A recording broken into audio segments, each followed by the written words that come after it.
It's the B-Ball Breakdown with Coach Nick on SB Nation Radio. And online at SBNationLive.com. Coming to you live from the O'Reilly Auto Parts Studios, here's Coach Nick. Hey, sports fans. It's Coach Nick here, and welcome to the B-Ball Breakdown.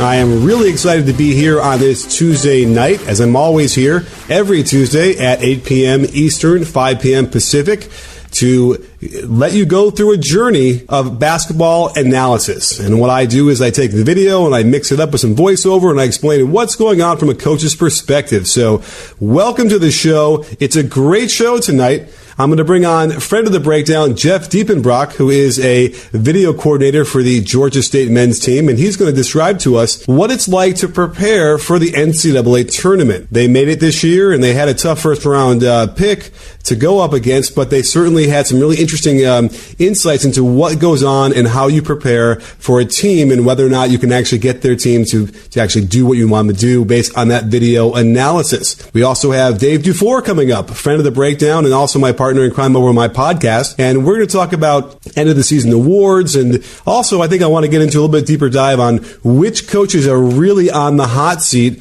and why. Because certainly with a lot of upheaval potentially coming up, we have a lot of interesting openings or potential openings that will shake up across the entire country, both college and the NBA, because guys jump around at times, and when you see that happen. So we're going to see if the NBA is going to recycle some more of these older coaches that have had some experience, or, rely on some new guys, or some sort of mixture of both. But I have to imagine that we're going to see more turnover in this offseason than we have in a while. And we'll have to find out how that will play out and how that affects the play of the game. Obviously, we're in a bit of a battle for the soul of basketball when you look at how the Rockets play and how the Warriors play.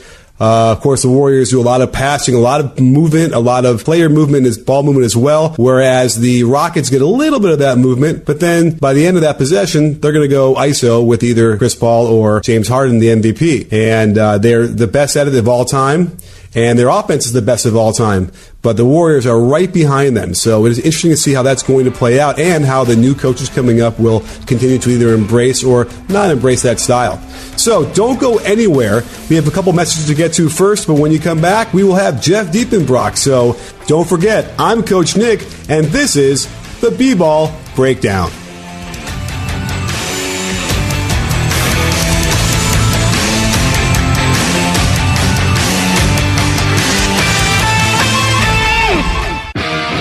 It's the B-Ball Breakdown with Coach Nick on SB Nation Radio. Coming to you live from the O'Reilly Auto Parts Studios, here's Coach Nick. Welcome back, sports fans. As always, I am Coach Nick. This is the B-Ball Breakdown, as you heard from the very professional voice introducing me. Glad to be here on this Tuesday evening on SB Nation Radio, across the dial and streaming and everywhere else you want to listen to this show. I'm really glad to be here. As you may or may not know, I am Coach Nick, and I do videos. I break down the NBA with voiceovers and freeze frames and arrows. And I also do a lot of analysis. I'm on Twitter doing a lot of video analysis where I will take a quick clip and I'll offer my insight into what's going on, and not just like highlight, but why the highlight happened. So definitely you should check out @B-Ball Breakdown over on Twitter. And we also have Instagram and Facebook and all sorts of great places to find really great NBA content. We also sneak in some NCAA content as well, as the March Madness is upon us. Can't wait to find out how that's going to play out. And I thought I'd take this segment to talk a little bit about the rookie class from this year because, well, quite frankly, it is probably the best rookie class we've had since 2003, which is, I think LeBron's class. So you can't really talk about that unless you start out with, the rookie of the year, who, I think for all intents and purposes is going to be Ben Simmons. I just did a video on him and why he's the next LeBron. And when I say that, I don't mean he's actually going to be like the same player as LeBron, but I kind of feel like he is going to have the same kind of impact going forward. He is a big guard, kind of like in that same size as LeBron, at least height-wise. He, is also a lead player, a ball-dominant player who will get guys involved and make the right pass. The only thing that's kind of different just from a conceptual standpoint, is his jump shot compared to LeBron, who had, was lights out compared to Ben Simmons his rookie year. And that's not even that true. I mean, LeBron did struggle his rookie year, but then kind of got it pretty tight by the end, by his second year. And you could see by LeBron's mechanics that he was going to have a good, if not really good, jump shot and make a lot of threes. And he's kind of been up and down his whole career, but for the most part, he's really been able to knock down the three and be a threat and make the defense have to play him. Whereas with Ben Simmons, they don't really play him out there, but he's figured out a way to get going quickly and into the lane. So whatever kind of room they're giving him on the perimeter because they want him to shoot is actually backfiring to some degree. And they'll also set screens for him lower and lower. So next thing you know, they're almost in the lane setting a ball screen because the defender is so low. So the Sixers are figuring it out. And if there's one thing across the entire NBA that you can kind of predict with almost 100% is that players' jump shots will improve. That seems to be the one thing when you look at all the stats and what can change and what doesn't change. The jump shooting, the field goal percentage tends to go up, and you see guys improve. So I think over time he will figure it out, even though there is that whole issue with him shooting with the wrong hand, basically, which is crazy, and we haven't ever seen that before. But that's what it looks like to me, but I don't think he's going to change. But you also have Donovan Mitchell, who was a combo guard over in Utah doing some serious work, and is definitely threatening and should be second, and it's probably going to be a little bit close. I think it depends on how they finish, but at this point, with Ben and his team doing better, a little bit better at least, I think, then he might get the nod. But Donovan Mitchell is fantastic. He's clutch. He can do pretty much everything he wants to do on the court. So he's developing into one of those go-to guys that the Jazz I'm sure are excited to have, considering they lost Gordon Hayward. They can replace just a really productive player in Hayward with Mitchell and not miss a beat. In fact, Mitchell is more athletic and probably has more upside the way this is going based on his rookie year. So I'm excited about that. Now, Jason Tatum's another guy who's doing some really great stuff on a good team, and he's sort of slowed down a bit recently, but he is really impressive, very highly skilled, sort of in that, I guess, mellow mold, but he just seems better, and he seems like he's got a higher ceiling as well, which is amazing to say because Melo has had a great career. But Jason Tatum, I think, is going to really be great. And he has the ability to post up, to shoot the three, to break his man off the dribble. Really well polished. Rare to see a kid, especially who only played 1 year in college, to have that kind of polish. And one of my favorites, Kyle Kuzma, again, also kind of settled down, in the second half of the season after having a really big start. But again, a guy who, is shown he can shoot at the three ball better than he did in college, and is pretty versatile and giving Luke Walton a lot of options to go small ball 4 with him. And if he can develop more of his defensive game, then he'll be a real solid addition to that team. You got Lauri Markkanen, who's probably the best jump shot mechanics in the whole draft. And he looks great as well from times when he can stay healthy as well. So I'm looking forward to seeing him develop into a really good player in Chicago. And the list keeps going on.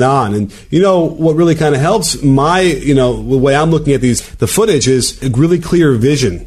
And if you don't have clear vision and you need contact lenses, then I got to talk to you about Simple Contacts, a convenient way to reorder your contact lenses that will save you money. When my wife runs out of her contacts, it's normally a nightmare to renew her prescription. And sometimes she's forced to wear her old ones for days until she finds the time to go out and pick them up. With Simple Contacts, they bring the doctor to you. You can take a vision test at home in under 5 minutes, then a real doctor reviews your test and writes you a new prescription. This isn't a replacement for your periodic full eye health exam, but it's the next best thing. Simple Contacts offers you every brand of lenses, and their prices are unbeatable, and shipping is free. And you, right now, will also save $30 off your first Simple Contacts order with using my code CoachNick.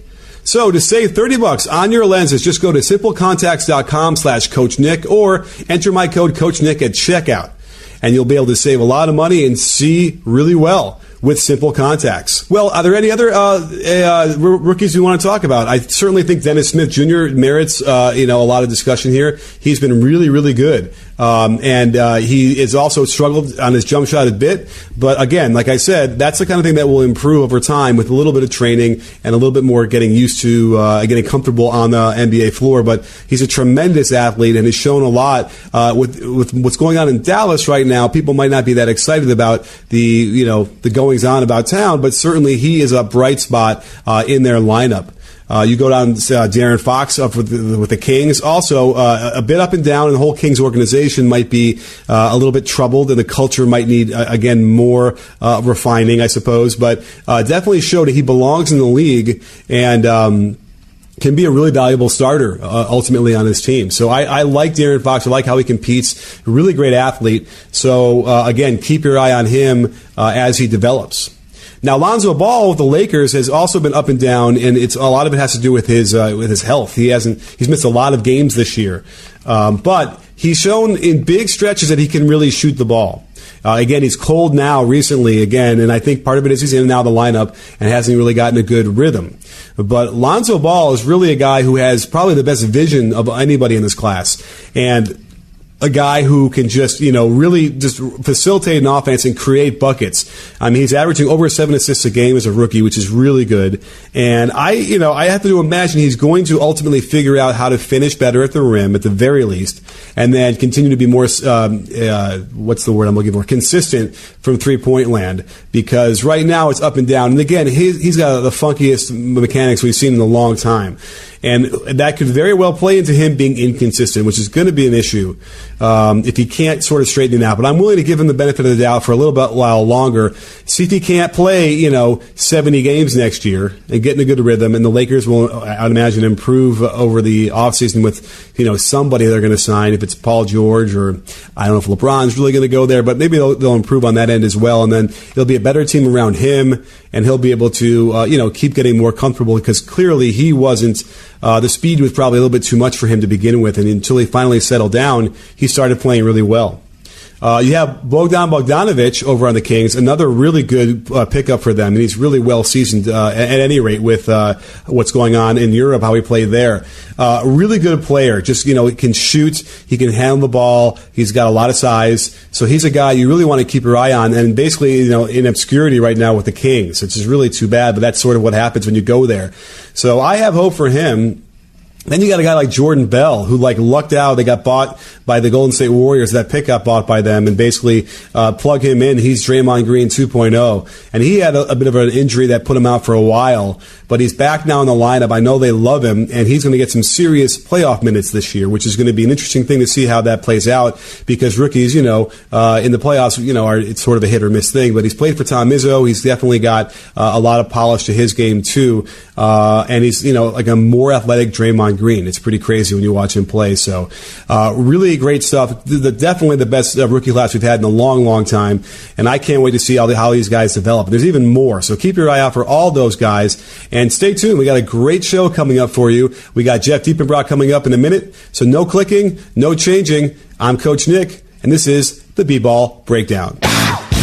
It's the B-Ball Breakdown with Coach Nick on SB Nation Radio. Coming to you live from the O'Reilly Auto Parts Studios. Here's Coach Nick. Hey, sports fans. What is up? It is Coach Nick, and we are back here on the radio. And this is the B-Ball Breakdown. And I know a lot of you are probably thinking about the NCAA Tournament about now, and maybe your brackets are completely busted. We're going to maybe even have the lowest seed ever as in the Final Four, which is just crazy to see. And I know I did a video last week on Loyola's upset, and I don't know if people even understand how monumental that upset was, because Loyola, I grew up down the road from Loyola. They haven't been good since 1985, and they're good. So I want to bring on our next guest, who is a friend of the Breakdown, perhaps even a best friend of the Breakdown, because he helps me get all of my clips, and he's been on this show already once, and that is Jeff Diepenbrock, who is the video coordinator of Georgia State's men's basketball team, a team, by the way, that got into the tournament this year with a 15th seed, and we're going to talk about how he prepares and what they do to get the video stuff ready for their team and as a scout, and get ready to beat those teams they have to play. So, Jeff, thanks for coming on the show today. Yeah, thanks for having me. You got it. Well, let's talk a little bit about this, because certainly you have your hands were full in the first week of the tournament having to prepare. And what is it like? I know there's a lot of differences between regular season and in the tournament when you're getting all those video clips ready for the team. Yeah, it's kind of wild because for us especially, our conference championship game was actually on Selection Sunday. So once we had won the game, we already I had kind of an idea of who we might play, right? Seeding potentials. So I kind of, went ahead and downloaded games, started seeing, there were probably about 8 to 12 teams we had potential to play. One of those was Cincinnati. We ended up playing them in the first round. And then we had, 3 or 4 days to prepare. We had a day of live practice, really 2 days, and that helped us kind of prepare for them. So we were kind of ready to go by the time we played them. But kind of what we were talking about, it's a lot harder to play that Saturday game than the Thursday game because you have so much less time to prepare. Well, that's interesting, right? Because you have a lot of time. It's certainly okay. So Sundays when you found out, and you had Monday, Tuesday, Wednesday, and the game was on Thursday, right? Right. So what happens then? So you lay out all the clips. I guess what the coaches tell you they want to see tendencies. I suppose. How does that work? Right. So we're kind of a different case in that we play zone the entire game. So I'm gonna go in there and find their zone offense for the whole year, right? And then we're gonna prepare for those sets in particular, right? And then, defensively, they're the second best defense in the country. They switch everything 1 through 4. They're great on the ball, right? So we're trying to figure out how can we exploit those switches, right? And with that time to prepare, we were kind of able to go in there and, see how we can exploit, their defense. But, that second game for some of these teams, that's kind of why you're seeing some of these blowouts, is that these teams have so much less time to prepare for that second game in the round of 32. For sure. Well, with your extra preparation for that first round game, and listen, a 15th seed versus a 2 seed is a tall order, no matter how you slice it. How did it work on the court with the adjustments you guys were trying to make? So it was hard for us to kind of duplicate what they do. They're the third best offensive rebounding team in the nation, right? And there's only so much we can do in our practice to try and simulate that. Because their 2 guard weighs as much as our 5 man, and we simply don't have a guy that can replicate that. And they absolutely manhandled us on the boards.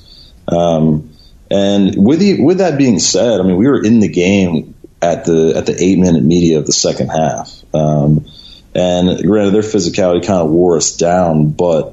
It's hard to replicate their size and physicality in practice when we're putting in walk-ons and kind of our second string guys against our first team. But with that being said, we were ready to go against their guys, but their physicality is something that you just can't simulate in practice. For sure. And that's obviously, you want to be able to be the most prepared you can be is when you have something in practice that can simulate it exactly the way it's going to be. And that's tough. You probably needed to get like some of the football players from the team out there to do some pushing around. Exactly. So, well, okay, so then, if you had to then, picture what that's like, and as far as preparing, if you win that game, and now you got, less than 48 hours, basically, right, to get on the court against another team, like, what would happen then? I have to imagine that you would end up being up, for 24 straight hours. Yeah, exactly. So this scenario, it took place for us in 2015. We beat Baylor in the first round. We were 14 seed. They were the 3. We beat them, and then we played Xavier in the second round, right? And then our turnaround time is so quick because we played Thursday, and then our next game was Saturday, but you're not going live at all on Friday. You're not going live, so you're not going to simulate anything live in that practice. So why is that? Are you afraid of injuries and stuff? Yeah, your guys are exhausted. They probably went to the cold tub the night before. You don't want to get your guys too exhausted mentally and physically before the next day, right? And what you're seeing, especially some trends that I've noticed in this tournament, is a team, for instance, Michigan State. So they win their first round matchup. Then they go to the next round, and they're at home in Detroit, and they play a Syracuse team that, hands down, they're way more talented than, right? Well, Syracuse plays as a 2-3 zone. And then how many Big Ten teams that they saw in the past 2 months play 2-3 zone? 0. Mm-hmm. It's just something they weren't prepared for, and they looked, Tom Izzo is a better coach than 99% of the basketball coaches in the United States, including me, but their team looked like they had never seen a 2-3 zone before. Yeah. By the way, that happens a lot, and it drives me nuts, where I keep seeing teams, even in the tournament, who don't seem to recognize the best way to attack a zone. And I guess that is part of the issue, is like they're not seeing a lot of it perhaps during the regular season. But I don't know. Is that enough of an excuse for a 2-3 zone of all things? Right, and I think we experience that sometimes, and that's an advantage for us because we play a 1-1-3 matchup, and it's different than really any other matchup in the United States. We kind of what a lot of teams end up doing is running their man stuff against us, and they've never run their man stuff against the zone like ours. And what I saw Michigan State did is they ran kind of the same stuff over and over again, but what they were doing, and it just befuddled me, is they have 2 top 10 picks. And they were putting one of them in the short corner, and they had one over on the wing. What I would do, and a lot of coaches do, that we see this, they put their best player in the middle of the zone and say, all right, we're going to catch the ball and then just make plays for others, attack the basket, do it now. But they put actually their worst guy in their starting 5 in the middle of the zone and told him to be a playmaker, and it was just a lot for him to accomplish. Sure. Yeah, and by the way, that short corner being empty is what I was seeing a lot the other day. I can't remember who I was watching, but it was driving me nuts because, in fact, it might have been UCLA against St. Bonaventure, where that forward in the 2-3 zone is allowed to come up all the way to the wing with no fear of a guy sliding in behind him on the short baseline area. And you have to have that threat there, and to bump the guard over to force the guard. Then you have some options, but it's the same with Syracuse zone. Syracuse loves to have that forward come up and guard the wing.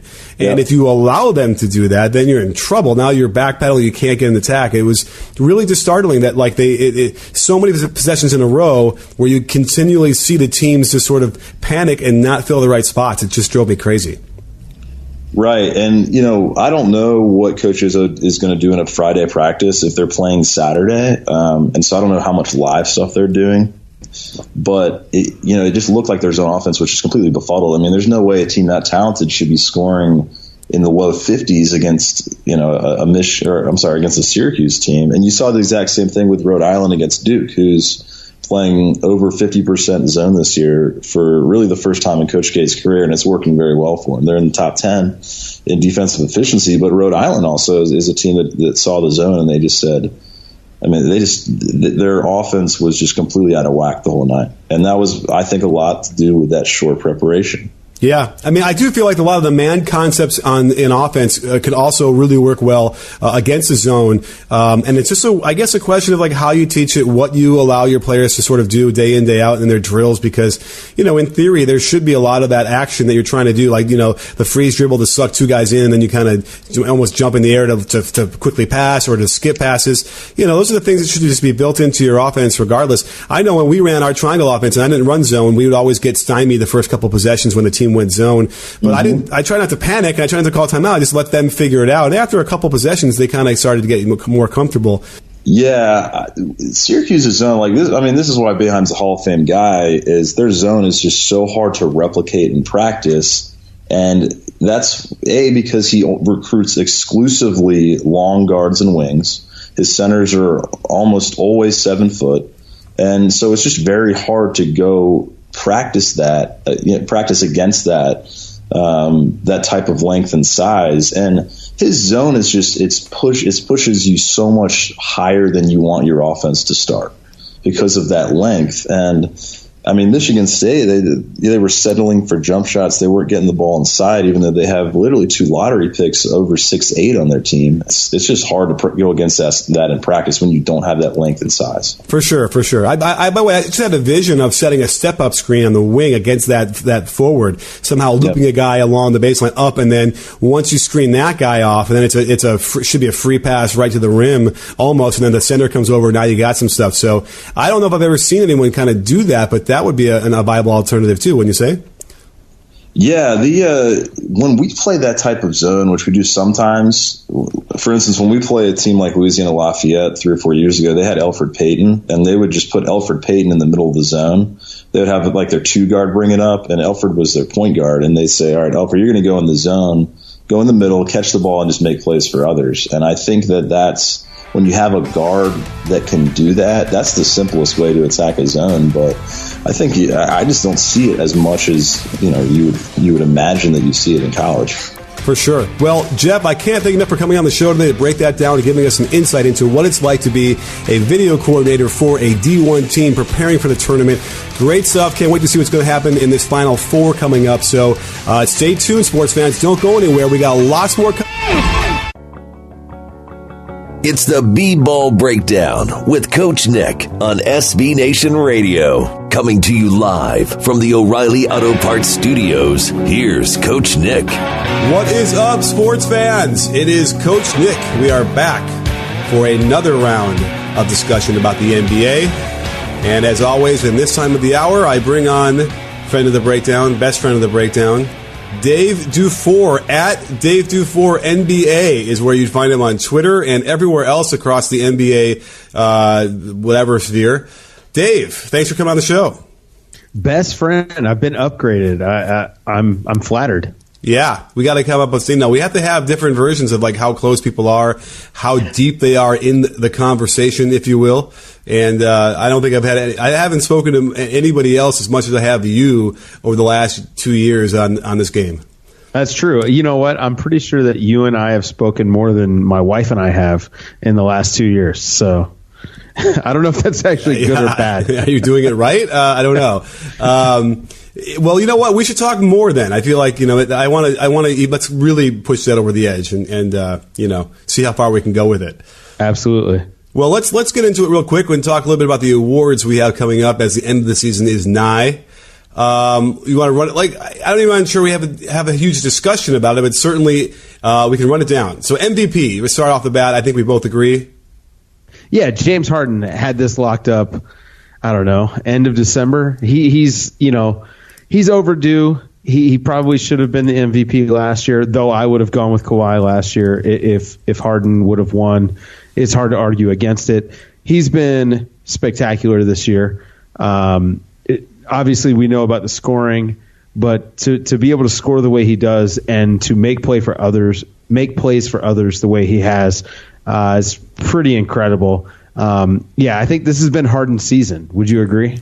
Absolutely. It's his, and he's wanted it. I just kind of checked Russ's stats. I'm kind of curious. He won it last year, and his stats aren't even like that far off from last year, believe it or not, which is interesting. In fact, he's shooting better overall from the field, which wasn't a great year for him last year, but he's actually cratered a little bit on the three-point shooting, although he's cut down the attempts. So I find that a little bit interesting, right? He's kind of had almost the same year in a way, and yet he's not even in the discussion for the MVP. So this goes to the point about awards often being about narrative. I had on my podcast this week, we actually broke down the fact that Russell Westbrook might be having one of the best seasons of his career. He's shooting, like you said, third best shooting percentage of his career. I think third best scoring average of his career. I mean, he's doing all these things. He's likely going to average a triple-double again. But people have sort of caught on to what it is. And the stat chasing leaves a little bit of a bad taste in people's mouths. And last year, I think that the media writ large really wasn't on top of it the way they are this year. And also, Harden wasn't the overwhelming force of nature that he was. That he is this year, last year. So right. I think that, there's a little bit of that. But, you and I were kind of ahead of this last year with Russ. And this is where I think the MVP gets a little bit watered down by giving it to a guy on a team that they were the 5th seed last year. And, that's pretty low when you consider the rest of NBA history. Yeah. So not that Russ didn't have an amazing season, and not that last season wasn't very much the season of Russ. It was, but we're looking at MVP when A-Rod won the MVP in baseball in 2004 when he was on the Texas Rangers because he hit 52 home runs, but they won 40 games. Right. Every once in a while. Yeah, it happens every once in a while, but the Cubs did it with Hawk.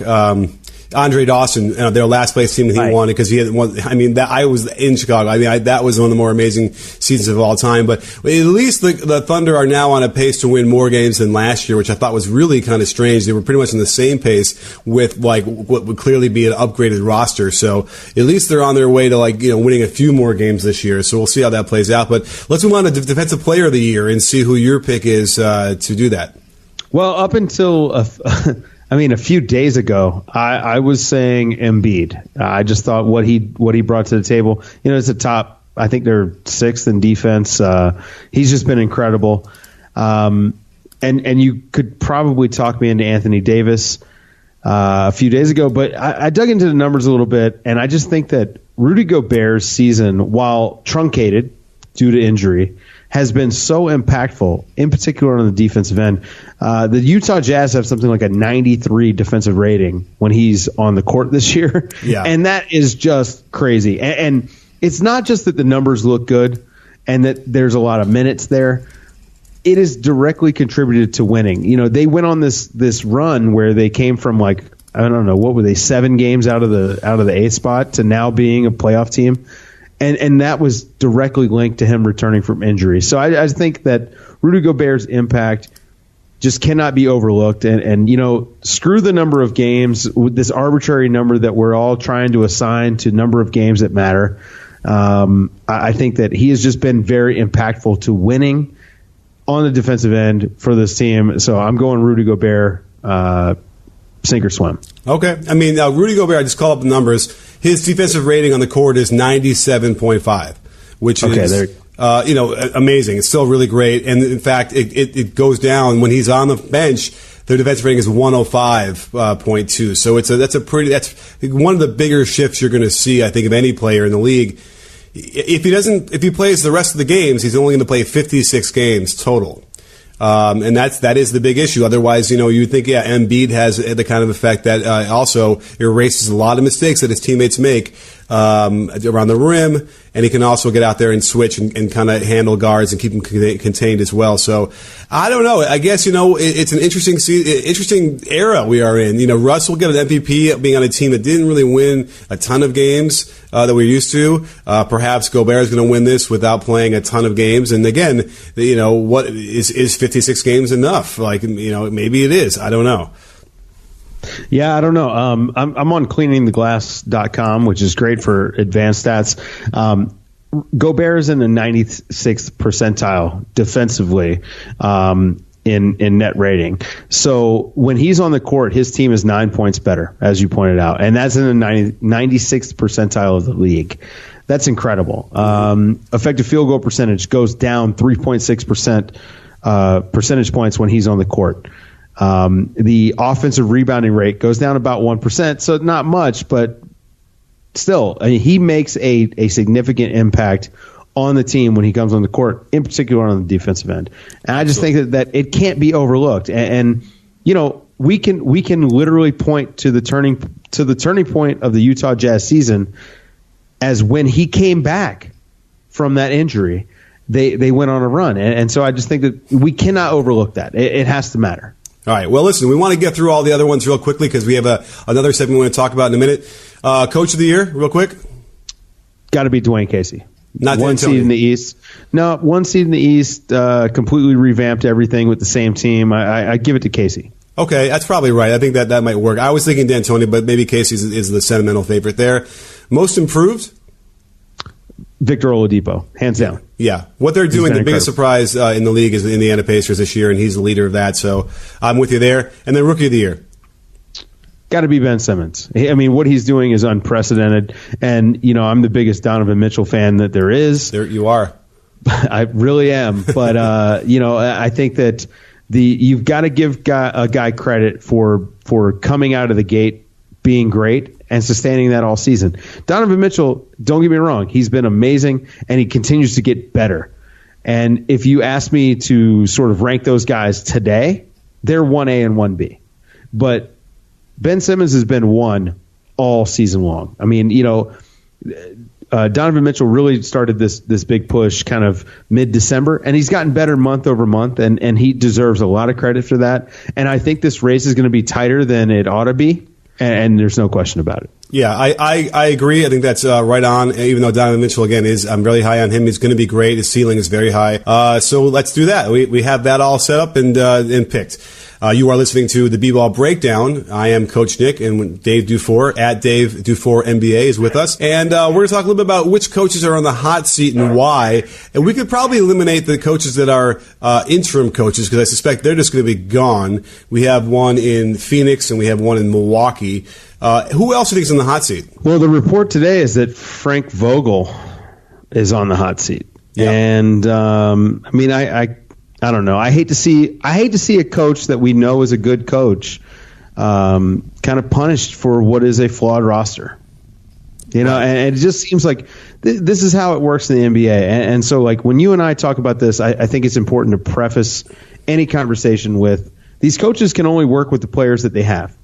And the players, you know, the players are the players. And if you don't have good chemistry on your team and a roster that really complements each other, it's hard to have success in this league because of, you know, there are a lot of really good teams, and in particular right now, like high level teams right now are just destroying any team that has flaws, and unfortunately the Magic are one of those teams. They have flaws. They're also really young, and it's hard to turn this around. This will now be the third coach in the last few years that's been chewed up and spit out by this kind of core roster, if you can even call it that.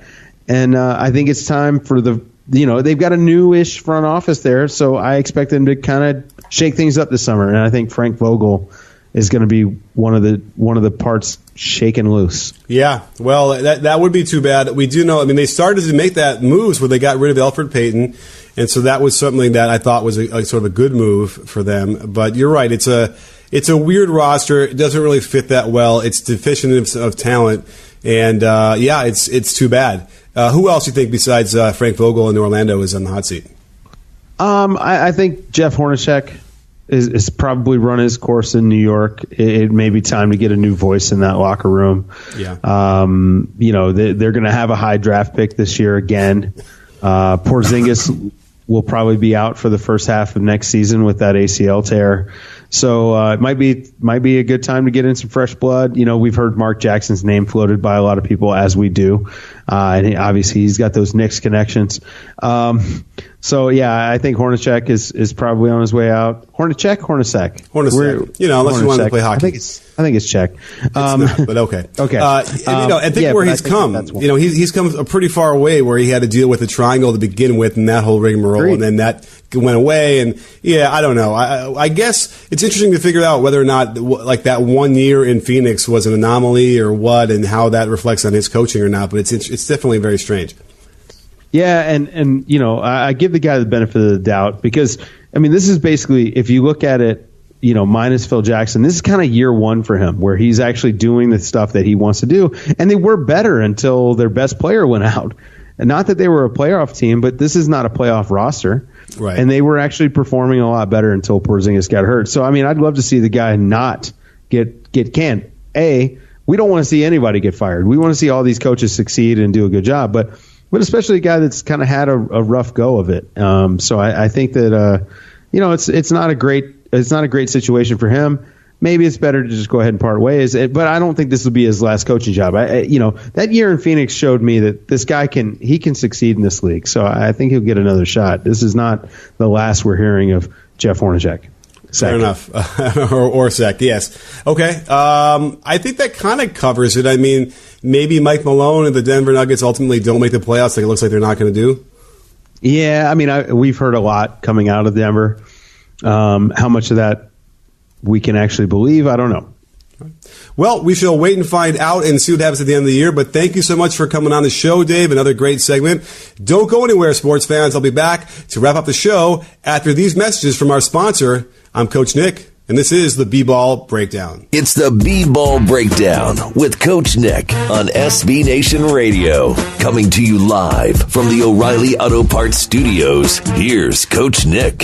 So there you have it, sports fans. Thank you for joining me on this incredible journey tonight we had through the NBA and through the NCAA and how we prepare for video with Jeff Diepenbrock and, you know, who is on the hot seat and which coaches are going to be in trouble and which teams are hopefully going to improve with the new coach. Really crazy stuff. And looking forward, I mean, listen, the season is almost over. It really is crazy how fast that went. I can't even believe that here we are. It really just seemed like last week where we were in the middle of October starting the season. I don't know how that happened or where it went, but here we are. The playoffs are upon us, which is usually the busiest time for me. Cannot wait to start breaking down games. And if you are new to the B-Ball Breakdown conversation, what I made my living on in the beginning was game breakdowns. And so certainly with the playoffs coming, we get back to our bread and butter, the old school, what happened in the game, what runs changed, what are they running on offense, where it broke down on defense, any kind of strategy at the end that either worked or didn't work.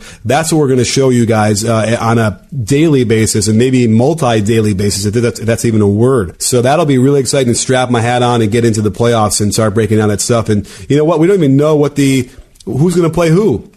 I don't think we've ever had such a crazy compounding of teams all within a game or two of each other from both conferences. So we now have, basically 3rd to 8th across both sides are so tightly packed that it might go down to the last day of the season, which is always exciting. It makes these games good because, there aren't that many even great games left on the schedule that you'd want to watch normally. But the way this is playing out, it's going to be exciting. And these guys, every game is going to be down to the wire here, and they're going to be playing them and not giving them away. And that's going to give that playoff atmosphere a week early, maybe, even earlier than that. So I'm looking really forward to seeing how that plays out because now you got to keep your eye on which teams at the top want to play whom, and are they going to maybe lose a game to kind of just change their setting and which their seed is. So that is definitely a thing you got to keep your eye out for as well. So can't wait to do that. Stay tuned for a lot of stuff going over on our YouTube channel. Again, we're going to have a lot of great stuff happening there. The podcast, the Twitter is also a great place. You can always hit me up there and I'll answer whatever questions that come across my timeline. So again, thanks for joining us. Great guests we had earlier today. Cannot wait for next week. Tune in again to Coach Nick. That's who I am. And this is the B-Ball Breakdown, and it's every Tuesday at 8 p.m. Eastern, 5 p.m. Pacific. You win.